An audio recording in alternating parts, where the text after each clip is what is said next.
Good evening, everybody. Welcome to Shakespeare and Company, and thank you all for turning out in such great numbers on this incredibly gloomy, incredibly damp Parisian evening, although perhaps since Sarah's come from Ireland, it makes her feel a bit at home. It's beautiful here. Before we begin, I would like to thank everyone at Sarah's publisher, éditions Noir, Blanc, for their collaboration for tonight's event. It's but without them, this event wouldn't have taken place, because it's them that have brought Sarah over for the publication of, Spill, Simmer, Falter, Wither in English, Dans la baie fauve in French. If it might seem at first glance that the protagonist of Sara Baume's two novels couldn't be more different. In Spill, Simmer, Falter, Wither, there's Ray, who sees himself as too old for starting over, too young for giving up, isolated in the house he once shared with his distant yet controlling father, and whose life is changed forever when he decides to take in a one-eyed dog. Whereas in A Line Made by Walking, there's fine art graduate Frankie. Listless and lost, she abandoned city life for her grandmother's cottage on Turbine Hill, vacant since the latter passed away 3 years earlier, and begins as an art project, taking photographs of dead animals. And yet, as we get to know Ray and Frankie across the two novels, it becomes clear that in a lot of ways, his concerns are also her concerns, and that their concerns are also probably Sarah's concerns, and our concerns too. Family ties, aging, our place in the natural world, the regenerative power of solitude, and the destructive power of loneliness. What it means to have a home, and how one might avoid living a disappointed life, if indeed that's possible. Sara Baume's world is one in which readers are required to acknowledge complexity, to accept that people can be funny and insufferable and tender and mean, in which the relentless forward trudge of life is rendered with such humour, such compassion and such skill with language, that while reading Sarah's books, it feels a little less relentless and much less of a trudge. Spill, Simmer, Falter, Wither was longlisted for the Guardian First Book Award, shortlisted for the Costa First Novel Award, won the 2016 Geoffrey Faber Memorial Prize, and is currently being translated into several different languages. As I said, this beautiful French edition was released last week by éditions Noir Blanc as Dans la baie fauve, and translated by France Camus-Pichon. Sara Baume's second novel, Line Made by Walking, was shortlisted for the 2017 Goldsmiths Prize. Spill, Simmer, Falter, Wither was called unbearably poignant and beautifully told by Emma McBride. While Colin McGann said of A Life Made by Walking that Baume is a writer of outstanding grace and style, she writes beyond the time we live in. Please join me in welcoming Sarah to Shakespeare and Company.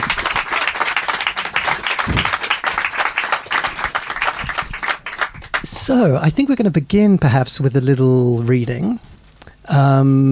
And perhaps indeed a little reading in French. A little reading in French. I thought now I don't speak French, but I as a nod to my wonderful French publishers and my translator, I thought that I would attempt. So I'm just going to read a tiny bit from the prologue, just the first paragraph in French, and then I'm going to go into the first paragraph of in English, and just read the prologue. I don't actually often read the prologue because it stands outside the rest of the novel. The novel is, as I call, monologue to dog, so the entire thing is spoken from the point of view of a man to his dog. The entire thing except for the prologue and the epilogue. And the prologue and the epilogue are third-person dog, I suppose. It's like looking down on the dog, and it's supposed to be a little bit abstract because essentially it's a dog running down a hill that's just had one of his eyes gored out and it's sort of bouncing off his chest. So, il court, il court, il court, et il a l'impression de courir comme jamais encore il n'y a couru. Il est la creux qu'il a fait exploser le barrage, et il dévale les flancs de la colline. Il creuse dans la herbe un chenal aussi large que la plus large partie de son corps. Il trébuche dans les orniers, couche les tigres du sénescent, les pissenlits et les morons, les orties et les passions sauvages. He is running, running, running, and it's like no kind of running he's ever run before. He's the surge that burst the dam, and he's pouring down the hill slope, channeling through the grass to the width of his widest part. He's tripping into hoof rucks, he's slapping groundsel stems down dead, dandelions and chickweed, nettles and dock. This time, there's no chance for sniff or scavenge and scoff. There are no steel bars to end his lap, no chain to jerk at the limit of its extension, no bellowing to trick and bully him back. This time, he's farther than he's ever seen before, past every marker along the horizon line, every hump and spork he learned by heart. It's the season of digging out. It's a day of soft rain. There's wind enough to tilt the slimmer trunks off kilter and drizzle enough to twist the long hairs on his back into a mop of damp curls. There's blood enough to gush into his beard and spatter his front paws as they rise and plunge. And there's a hot, wet thing bouncing against his neck. It's the size of a snail shell, and it makes a dim squelch each time it strikes. It's attached to some gristly tether dangling from some leaked part of himself, but he cannot make out the what nor the where of it. Were he to stop, were he to examine the hill slope and hoofrucks and groundsel and dandelions and chickweed and nettles and dock, he'd see how the breadth of his sight span has been reduced by half and shunted to his right side, how the left is pitch black until he swivels his head. But he doesn't stop, and notices only the cumbersome blades, the spears of rain, the upheaval of tiny insects and blood spilling down the wrong side of his coat, the outer when it ought to be the inner. He is running, running, running, and there's no course or current to deter him. There's no impulse from the root of his brain to the roof of his skull, which says other than run. He is one eye now. He is on his way, which is Maintenant il est one eye, il est en route.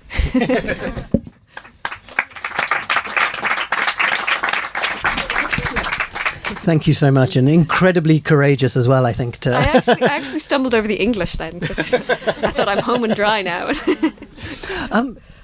I suppose one thing that is sort of very clear from both of your books is the fascination with animals, and right on cue you have a little cat down there. Excellent timing.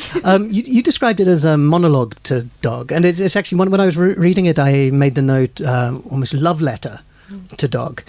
But one thing I think will strike readers is how you, in a sense, refuse to sentimentalize the relationship between Ray, your protagonist, and One Eye. Could you just talk a little bit about how you how that relationship developed in your mind? Well, it also developed partly because of reading. I tend to sort of have a reading list when I'm writing a novel, and with this, and even though it wasn't actually until maybe the latter stages of writing it, but I started to study dog lit, because I thought instantly this is going to be not dismissed, but it's going to be stuck in the bracket of dog book. And is that quite a wide genre? There are lots well, in fact, this was what I set out to discover. And I ended up writing an essay about doglit. I wanted, I think, to justify it, to kind of say that just because there's a dog in it doesn't mean it's cheesy or sentimental. And so I read, the ones that stand out in my memory are Flush by Virginia Woolf, which is a biography of Elizabeth Barrett Browning's Cocker Spaniel, and Heart of a Dog by Mikhail Bugalov. Can't pronounce that. And Timbuktu by Paul Auster. Call of the Wild by Jack London. Kafka actually has a story called Investigations of a Dog, which is first person in the mind of the dog, and it's sort of a dog philosophizing about his limitations as a dog, and it's good, but quite strange. And so and there's a wonderful novel called Julius Winsome by an Irish writer, but he's lived in America for like a million years, called Jared Donovan. And that's brilliant. That begins with the dog being shot, and then the rest of it is like a man on a vendetta to avenge his dead dog. So I kind of gave myself lessons in how to write a book about dogs that isn't sentimental. And at the same time, I continue to have this extremely fractured relationship with my own dog, who I love utterly and completely, but is like a really sort of dangerous, aggressive dog that I know really probably should have been put down, but but I continue to muzzle him and bring him forth in the world, and occasionally be bitten by him myself.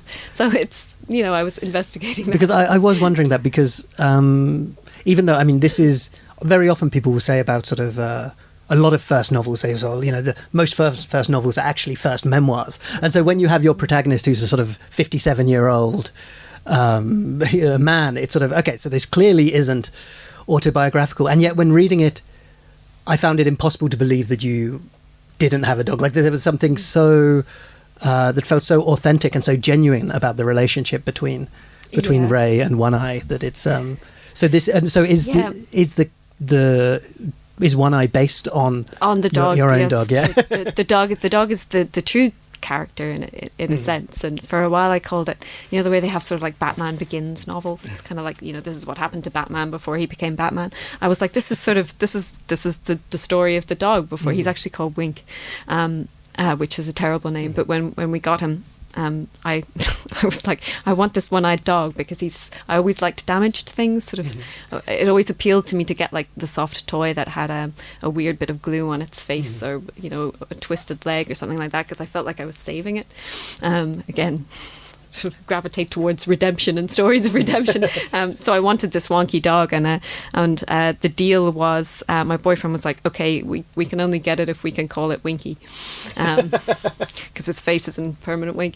But that's interesting that you say, because really the second novel is more first novel-y. Quite a few people have said to me, in the sense that it's quite recognisably me, or a version of me, and it did actually exist in some form before the first novel was written.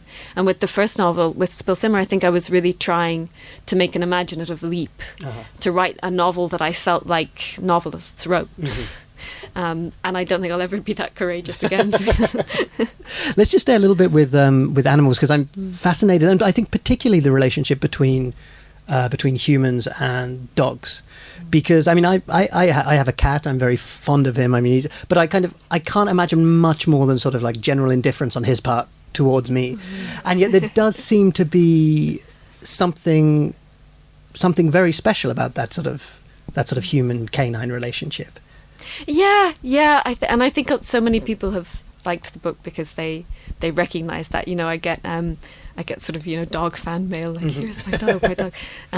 I've someone in the UK, a lovely lady, a retired lady called Paula, who draws pictures of my dogs from photos that I sent her and sends them back to me. And I think she recognises that rapport with rescue dogs in particular. I've never had a branded dog, as I call them. But yeah, I think but there's something about the animal as being used as a device almost in literature. It's I'm always quoting the Immanuel Kant, you can judge the heart of man by the way he treats a harmless animal. And I think that was in my mind when I was writing, because really it's not about the dog, it's about the man, and it's about how his character can be built by what he tells the dog, and his over attachment to this animal that's nothing. I mean, I don't want to give away the end, but I wanted part of the message to be like, the dog actually is only what you make on it, what you put on it. It's an expression of what you want a dog to be. And there's one moment when Ray says to the dog, "I wish I'd been born with your capacity for wonder. I wouldn't mind living a shorter life if my short life could be as vivid as yours." And I think there is definitely something that we see in dogs. It's this sort of, perhaps this sort of engagement with the world, with people, this kind of enthusiasm perhaps that we for whatever reason struggle to muster as a and the wonder thing was a big part of it for me, because I had moved back to the countryside. I'd lived in Dublin for several years and been through college, and I was working in art galleries, which again goes into the other novel, and then moved back to the countryside just because we couldn't afford Dublin rents anymore, really. And it was and got a dog, because I'd always wanted a dog, and you have these sort of perfect version of, I'm going to live in the country and have a dog, and then the dog was mad and bit people, and we lived in this house that flooded, and it was very much the crappy house as illustrated or as described in the novel where Ray lives. But he also, it was bringing the dog out, and it was my boyfriend got a job and I didn't get a job, and so I was spending long hours of the day alone with the dog.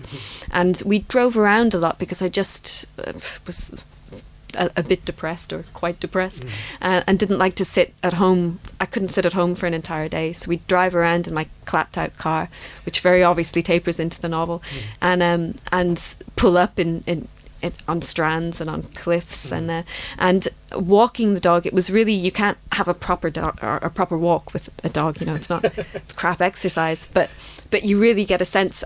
As he stopped and sniffed and chased things, and suddenly I found myself looking at the flowers and the birds, and he really, it was because of the dog that I slowed down and started to pay attention to things, and a little bit of his sense of wonder for fuck all essentially started to transfer into me, and that's what writing is in a way, sense of wonder for fuck all. And also I think the way in which the way in which Ray interacts with One Eye, as you say, he projects so much onto the dog, and yet a line I think you tread very carefully and very well in the book is not to humanize the dog. So even though there are times when we look at these animals and we can recognize certain emotions. I mean, you have the dog sighing quite a bit, but then it's true that the animals do produce something which to us is very recognizably a sigh. Yes, but does it mean this? Yeah, is it ennui or yeah? Exactly. And but there is one particular moment when Ray says, "Sometimes I see the sadness in you, the same sadness in me that's in me." And I thought that was really interesting, because it was one of the very rare occasions where he really projects an emotion onto the dog, and yet strangely, when reading it, it didn't ring false in a way. It felt almost like there's kind of almost sort of like Venn diagrams of human emotions and animal emotions, and perhaps there's this kind of overlap where to project one way or the other doesn't seem wrong. This isn't really an answer, completely unliterary, but just in the cats thing, even that's something that I don't see in cats. Cats seem somewhat indifferent always, whereas dogs do seem to have more complex emotional needs tied into your needs. And I'd say I have, again, this has nothing to do with literature really, but I have another dog. I have the little dog who's extremely insecure, and all of his aggression is because he's afraid and insecure. Whereas the bigger dog then is just very depressed. Really, and I mean, it's you see this kind of sort of heaviness in her that sometimes she just doesn't want to go out if it's raining. It really upsets her. I never knew that dogs could be that sort of emotionally engaged, even though they're, they are essentially animals, but there's some other form of behavior. Yeah, I don't know. That's nothing to do. You've used the word depressed a couple of times, whether referring to dogs or to humans, and I think in a way, like I said in the introduction, that there are certain sort of overlaps in certain the ways your protagonists apprehend the world. And do you think it would be fair to say that both Ray at the beginning of Spill Simmer and Frankie in A Line Made by Walking would be considered depressed by the standards that society uses that word? Oh yeah, well, Ray is a tricky one because it's funny, because when you write a character, you just you get enwrought with the character, and you sort of you live their life in a way, and you write them. And then it's only when I stood back from Spill Simmer and it was on the road, and you're talking about it, that people started saying, well, he's autistic, isn't he? He's on the Asperger's spectrum, surely. And I was like, oh yeah, okay, maybe. And it was maybe a good metaphor for how you don't see these things in yourself, or how we're so quick to sort of jump and label people. And so to me, Ray isn't depressed, because he's just his life is a bit bleak, but he's getting on with it.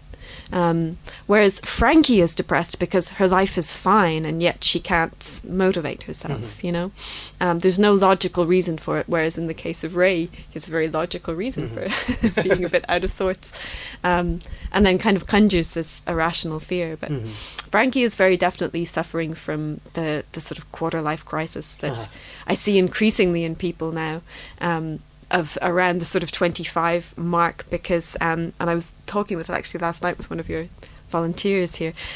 We just had this conversation about how we have so much choice now as young people, or I had so much choice then as a younger person, and don't know what to do with it. It's and are somewhat crippled by that. We're led to expect so much, and then inevitably we're all average. So do you think there is something sort of peculiarly modern about Frankie's condition, or is it maybe something that's existed? Well, yeah. Having said that, when I was writing the novel, and it's very much based on this period of time that I spent living in my grandmother's bungalow, and it was after she'd died, and she had all of these books, sort of the old, I mean, very fitting to hear the old orange paperbacks, the Penguin paperbacks, that had been sort of yet to be sorted out by family from the sort of 60s and 70s and stuff. And so I was reading books like The Stranger by Camus. I read Dangling Man by Saul Bellow, Hunger by Knut Hamsun. I read Hour of the Star, which is actually mentioned in it by Clarice Lispector. All books in which people are sort of stranded and waiting and disillusioned. So these were all books in your grandmother's library? Now, I could be stretching the truth. Okay. She was quite a reader, if that's... they were all books that kind of came to me around that time. Definitely Camus and Bellow, where she'd loads of Saul Bellow. But yeah, they were all books I was sort of reading around that time, and of course none of them remotely contemporary. So maybe this is something that's always existed, and been material for literature. Because of course, animals feature prominently in A Line Made by Walking as well, but dead animals, in fact. So Frankie's sets herself a project at the beginning of the book, which is to, well, maybe you can explain it better. Yeah, she notices it opens with a robin. She finds a dead robin, and she finds something sort of unbearably beautiful about it because it's perfectly intact, and she sort of realizes that you never see, the only time you get to inspect wildlife properly is when it's died, usually. So she then sets herself a project, because she's our former art student. She's trying to be an artist, and so she's trying to give herself some kind of a visual project, but finding it really hard to draw or paint or make anything. So she starts taking photographs of dead animals, and suddenly, like with everything, when you start paying attention to it, it's everywhere. So suddenly it's as if all of the animals are dying and falling from the sky. And now, of course, you say she, and we must always be careful not to make autobiographical comparisons, even though you said people have recognized you at this. But of course, there are photos of the dead animals that she's finding and describing. So it can only imply a fascination perhaps on your part, or were the photos collected during the writing? Or the photos were obviously my pictures. And it's funny you mentioned I was talking about this morning with Talia about gender in the novel, because, and very few people have noticed this, but there's no mention of gender all the way through. It's written first person point of view, and Frankie is never identified in the body of the text as male or female, but she is female, and when it came to it, we were like, this is just going to be so hard to talk about the novel remaining ambiguous. So it is a she, and yes, she's based on a version of me at 25, and I took all those pictures, but I took them over the course of probably several years. But it made more poetic sense to have them taken over the course of summer. And what do you think lies behind this fascination with particularly dead animals? Because of course it's in Spil Simmer Falter Wither as well. There are several occasions when roadkill is mentioned. There's a dead porpoise on a beach. Yeah. These are probably things you noticed reading them side together, by side, but I it's only sometimes when people point it out to me that I go, oh yeah, damn, more dead things. But with Frankie it is, and I guess, I guess that was something that kept playing in my mind in the writing of the first novel, and then with the second one I was like, okay, I'm going to make a device of this. But to Frankie, it's a symbol that the world is ending, more or less. That's one of the things I found particularly sort of enchanting about the character of Frankie was how kind of, I guess, kind of annoyed and frustrated she gets with herself for her depression, or for her depression, or however she's feeling. Like there are moments when almost she will mock herself for feeling certain ways or thinking certain things, and it really struck me as quite I think probably a very common experience for people where we have this reaction, but I couldn't recall finding quite that sort of tone of voice, quite that sort of self-mockery with a sort of depressed narrator in literature. Really? That was probably parts of being sort of early 30s, writing a book about a version of you at 25, and it's kind of a lot seemed to change for me in those years. I think I grew up an awful lot, and part of writing, when it came to writing the the second novel, I was continuously getting annoyed with the me that I'd been then, I suppose, and kind of going, oh, I wouldn't say that. And then thinking, well, no, you have to distance yourself from, you're not writing a book about you now, and you're not writing a book in order that you can come across well. It's a book about a frustrated 25-year-old. And so you have to allow her to be frustrating. And it was kind of a moment, one of my editors said to me at one point, oh no, I don't like Frankie. Frankie's a horrible person, or something along those lines. And that was a moment of revelation. That was like, oh yeah, okay, well you don't have to write a likable person. Whereas with the first one, I so desperately wanted people to like Ray in spite of all his strangeness and his misgivings. Yeah. Although she's not wholly unlikable either, though. That's a thing. Like, she is, because I don't think you could spend 300 pages in a first-person narrative if you just solely disliked the character, or didn't at least find a certain charm. I reviewed, perhaps around the time I was reading it, a wonderful French novel, I don't know what it was called in French, by Noël Riva. It was called With the Animals in English, and it was this absolutely abhorrent male, I think he was the narrator character, and that was, again, a moment of revelation, because I thought, okay, you can actually really hate. It's a real challenge to write a book in which the readers will naturally hate the narrator and yet still want to read the book. But again, yeah, I obviously did want readers to sympathise with Frankie enough to care about what happened to her at the end. You know. Could we hear a little bit? Yes, I have an extract, but just from the very beginning, and it kind of sets up, I suppose, her own sense of nihilism and frustration. And also, at intervals, Frankie tests herself to recall artworks that she learned about in art school. So she occasionally pauses and works about something or other. I test myself. And this is sort of a way of reminding herself, I suppose, of what she's learned and trying to find meaning, and trying not to forget. So it's quite jagged. It's sort of in short sections. So that's just if one of those sections pops up, that gives you a little context for it. But it begins with the robin. Somehow they always find me, crouching in the cavernous ditches and hurling themselves under the wheels of my Fiesta, toppling from the sky to land at my feet. And because my small world is coming apart in tiny increments, it seems fitting that the creatures should be dying too. They're being killed with me. They're being killed for me. I decide I will take a photograph of this robin. The first in a series, perhaps. A series about how everything is being slowly killed. Only it isn't. The white strata are bunching into clouds. The bunches are competing with each other to imitate animals. A sheep, a platypus, a tortoise, a sheep, a sheep, a sheep. The leaves are breaking out, obscuring the white strata, the sky animals, the irregular spaces of cyan between everything. The fields of the daffodil farm on the other side of the valley are speckling yellow and yellower as I watch. Why do I feel as if I'm being killed when it's the season of renewal? Cars don't crash when the days are long. Rapists don't pray in the sunshine, and old folk don't catch pneumonia and expire alone in their rocking chairs. Houses don't burn down in spring. But these things aren't true. Walt Disney lied to me. The weather doesn't match my mood. The script never supplies itself, nor is the score composed to instruct my feelings, and there isn't an audience.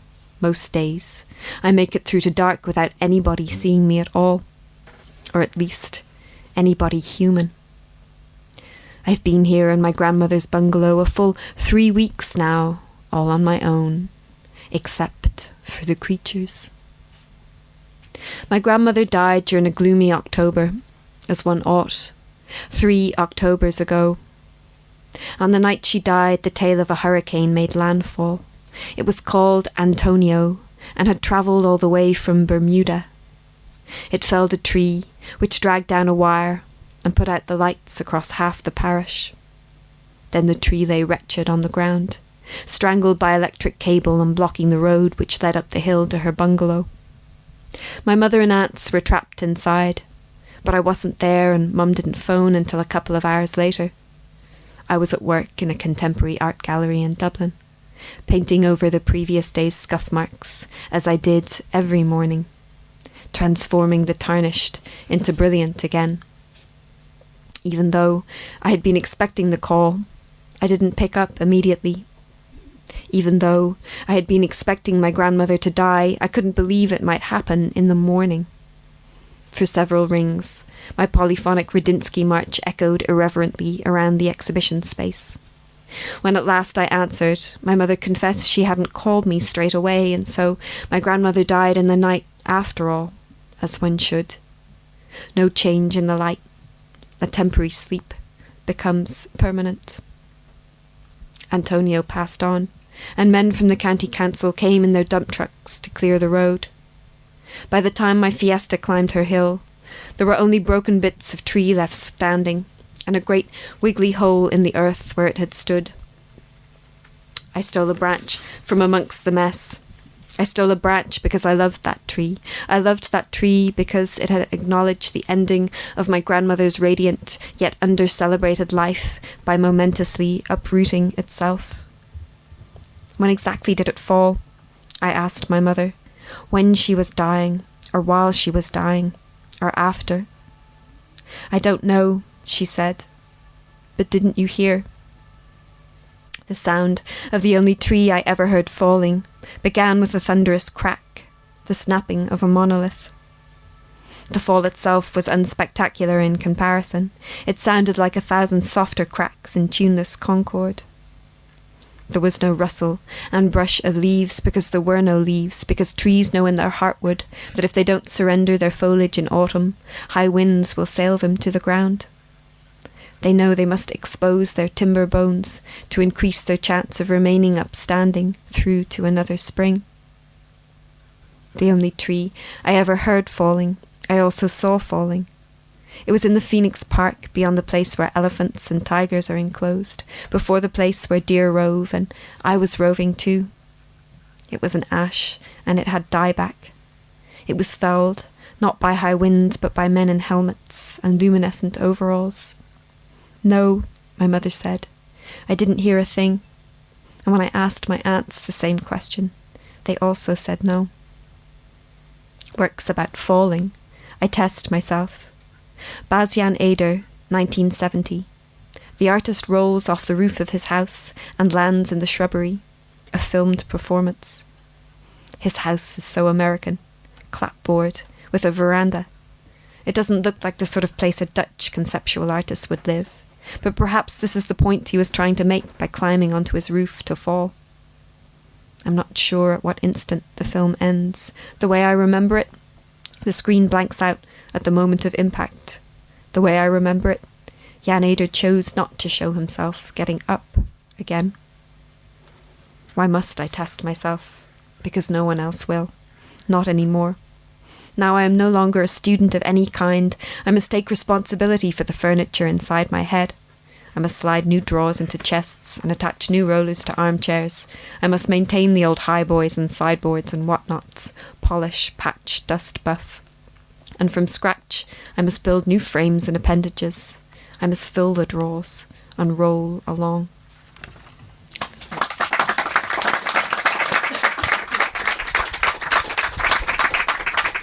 Thank you. That gives us a really nice sense of the sort of how cast adrift, I think, Frankie feels in this book. There's this kind of sense of, and you talked about the quarter-life crisis earlier, which was an expression I haven't heard before, actually. But it's sort of, it in one sense, I can imagine it's particularly when you're sort of beyond that point, it could sound as sort of something quite a sort of a ridiculous notion. And yet at the same time, when I was reading it, there were lots of these things which, you know, I remember going through a lot of the same the feelings and worries that Frankie had, but also one thing the book did was remind me of how legitimate they are, actually, from a sort of philosophical point of view. So there's just one moment, and it's quite a throwaway comment from her, but she says, "What I look like will not be left behind, only what I make."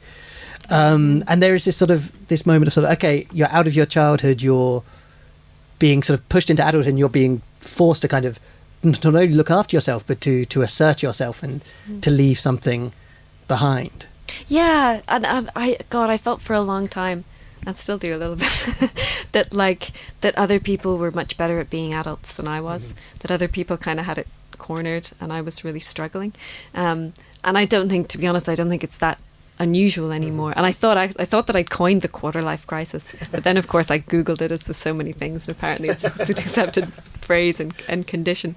But yeah, I really, maybe it is a modern thing. I think possibly because of the way we use, social media, and you're constantly exposed to perfect versions of a life, and it's not acceptable to just be unhappy anymore. That unhappiness is deplorable, whereas in fact it's just a very ordinary part of life. And I know so many people, and myself included at that age, who were encouraged to be medicated for depression because they were just a bit lost and disillusioned and not actually clinically depressed. And I mean, that's kind of another argument. I won't get into that because it's tricky territory. But I guess I thought I had a sense that people would identify with the book, and I mean, hopefully older people as well. And I had some lovely notes from mothers saying, "Oh, I just loved the mother in the book. She was the best mother," and I recognise this in my children or in. So yeah. And that's something actually which I think when you're talking about both the books, actually, there's something very, I guess, the sort of the generational descent, if you can say it like that, in A Line Made by Walking is very sort of matrilineal. It's the grandmother's house, the mother is very present, and then we have Frankie, the daughter, and then whereas in Spill Simmer you have Ray, and then you have his father, and the mother is this sort of character, sort of very undefined. He's very ignorant of who she was, and it's just interesting that had you thought about that when writing the one of them? No, actually, no, not really. It's funny. The mother is. It's always odd to talk about books. I always make the analogy when I used to make sculpture in college, I suppose, and for I still make sculpture, but when I made it as the focus thing. It was kind of, you made the thing and it was all about the thing that you were making, and then it was finished, and for about a split second it was perfect, and then it was old news and you could just take it apart and stick it in a drawer. But with books it's like, even when they're finished, they're edited, and then there's like a year or two before they actually come out, and then here I finished Spill Simmer in 2014, and here I am still talking about it, and I mean that's a massive privilege. I'm totally aware of that, but it's been hard to adjust to, and the mother is one of the things I would totally take out of Spill Simmer. Unnecessary, it shouldn't have been there. Oh, right. So that touched a nerve, and maybe I was subconsciously compensating by having this very prominent mother character in the second novel. But yeah, it's I didn't actually think about that, but I suppose the closer and sort of strangely, my grandmother died before, like my father. I was writing about the death of a father in the first novel, and then the second novel I really wanted to be about the death of a grandparent, because I wanted to sort of place a little bit of emphasis on this relationship that usually isn't, like, there's some when you get days off work, I'm not sure, but someone told me that when you get days off work, there's some sort of allotment of, like, it's 2 days for or it's like a week for a parent, or it's a week for a spouse, and for a grandparent you get nothing. And that really stayed with me. I was like, oh, that's really sad, because some people are really close to their grandparents. But sort of by a strange twist of fate, my father then died when I was writing the second one. So I had this experience of a grief that was much more extreme, obviously, than the grief of a grandparent. And so the two books were kind of reversed, and I never reflected on the sort of male line and then the female line, which is what's so interesting about still talking about it. And obviously in that section you read as well, it gives an indication of the importance that art plays in A Line Made by Walking. And I think, visual art is an incredibly difficult thing to write about generally, and I like it at the end of the book you have an author's note saying, these are the narrator's interpretations of the art, please go forth and discover it yourself. Yeah. But I found that really interesting to see these real life artworks built into a fictional context as well, and you talk about the sort of I test myself as well, which is kind of a repeated mantra for Frankie, and it seems almost like art is the way that she set her sights on art being the way that she's going to escape from certain of the problems that she's facing in her life at the moment. Yeah. Well, that completely came about because my background is visual art, and so often in the kind of conversations that I had around, well, I don't think this is true really, because no one ever really talks that much about literature, but no one ever tests you on literature in sort of literary circles, but I had this idea that they might, and I always felt very insecure about that because I felt that my background was visual art, and art history in particular, anything sort of from 1960 onwards really interests me. Before that my knowledge would be a bit fuzzier, but it was a way of, I think, testing that knowledge. And I think maybe kind of, so people with conceptual art, people are so dismissive, and no one would ever say, I've read a book once, didn't like it. But people will so easily say, I saw this art piece once, didn't like it, and we'll never go to another, contemporary art show or, again. So I wanted a little bit to make a case for it, and to use Frankie as a character to say, look, every artwork that you see has been made by a human being that had an experience and wanted to channel that in some way. And if you can get back to the heart of that, then you'll learn something. It will cast a new light on the world.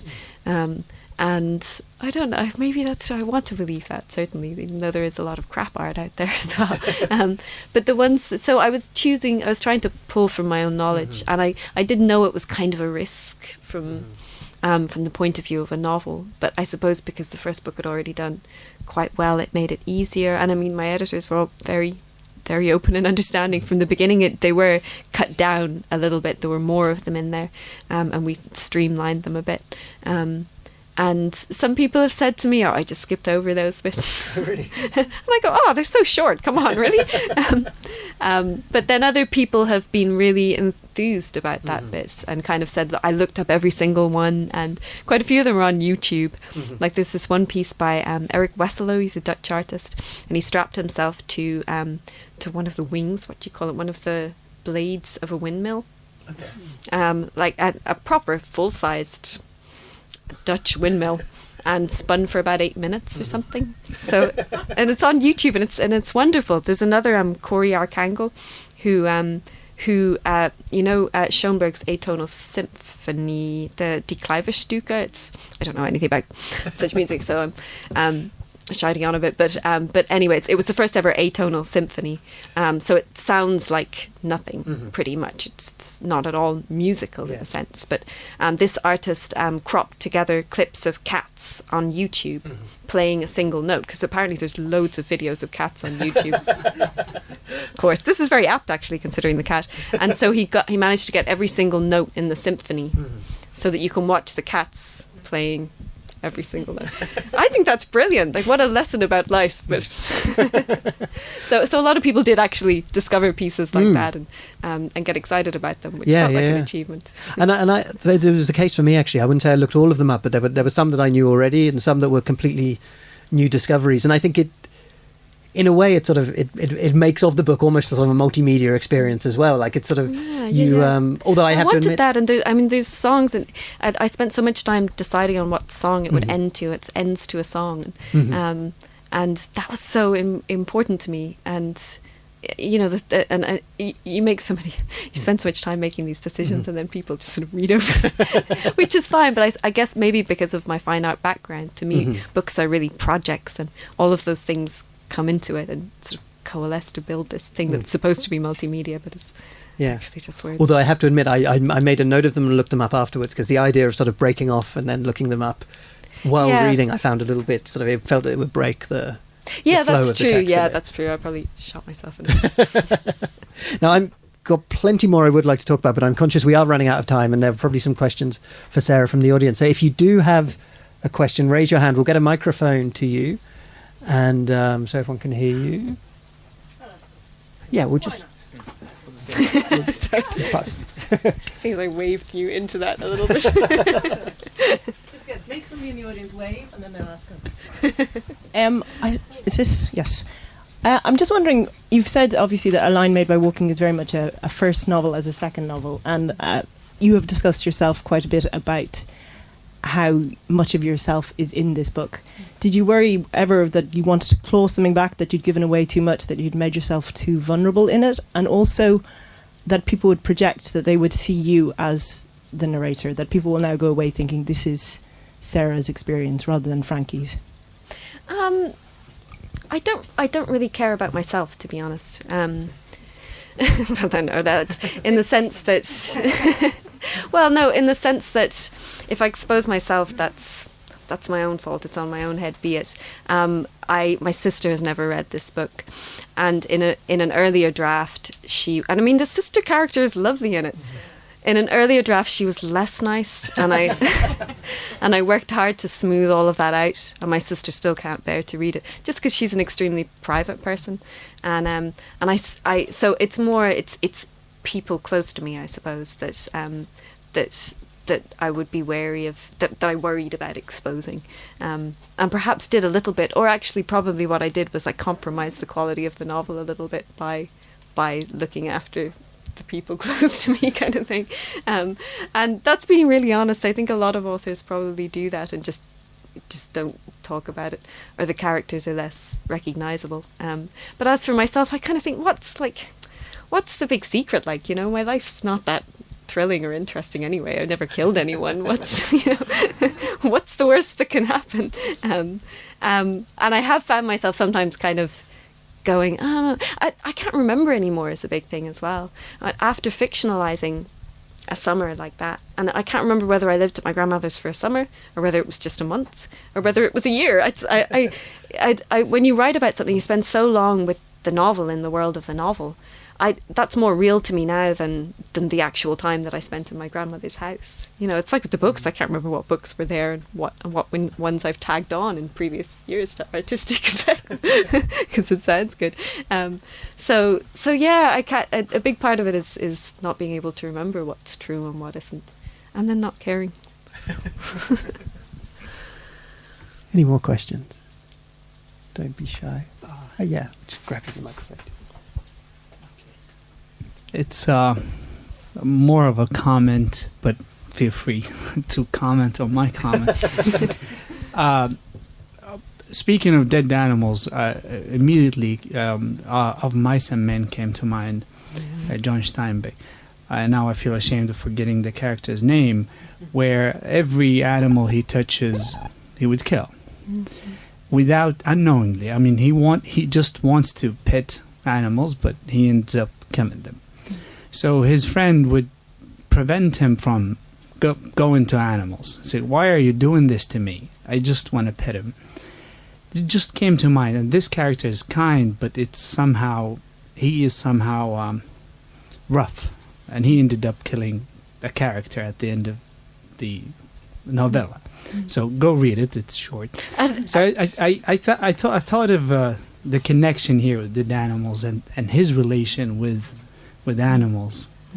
So another point, the cat thing, playing the note. I don't know if you have heard that Hawaii received this false alarm. Yes, yeah. About the ballistic missile. So there was a family that shared their story with the media. So there was 35 minutes, I think, before the false alarm was corrected. That there was no missile coming. So, but Hawaii suffered this horrible incident. So one family, the parents were asleep already, but the boys were still up. So they got the news. They went to their parents and said, listen, we have this ballistic missile. So they ended up spending the time watching cat videos till they got the news that, yeah, you're okay.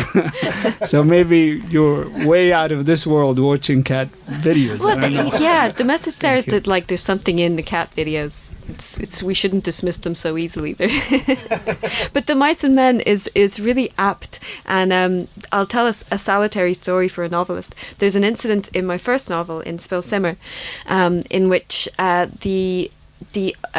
it's a sort of a flashback. So the older man who's narrating recounts an incident of when he is a child and his father gives him a hamster, tiny hamster like a Russian dwarf. I had one of these as a kid, and he accidentally crushes it to death. And I wrote this, and I thought, oh, that's a lovely, and it went in the novel, and then just someone or a conversation about John Steinbeck or Mice and Men. I realized recently that I completely lifted that from Of Mice and Men, which I read when I was quite young, maybe a teenager. But that's he crushes a mouse that's like his pet. Yeah, and that had rooted itself in my imagination, and I thought that it was original. So be careful aspiring. So that was a good observation. That was spot on. In fact. Who was it that said, good artists borrow and great artists steal? I can't. My subconscious had enough, it changed it enough to get away. Okay, I think we have time for one more question, if there's anybody who...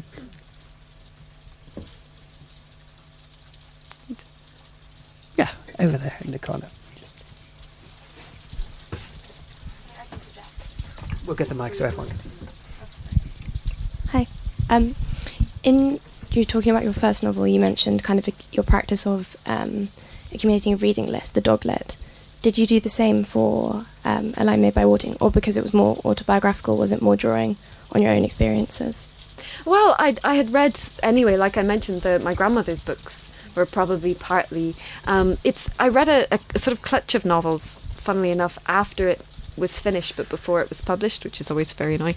Well, not similar ones, but I read The Outrun by Amy Liptrot, H is for Hawk by Helen MacDonald, and The Lonely City by Olivia Lang.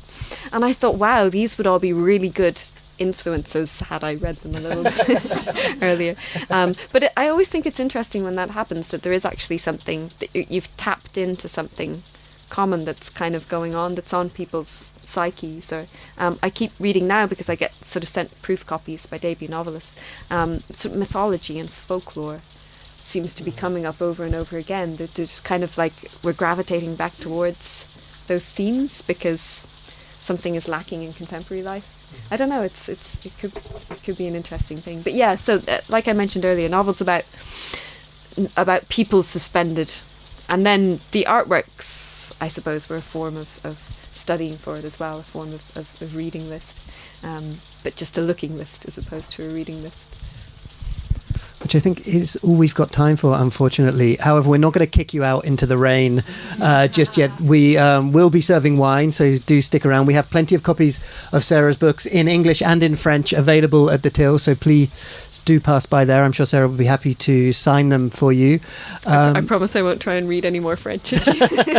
There will not be an audiobook. I thought that was heroic, I have to say. Otherwise, please just join me one more time in giving it up for Sara Baume.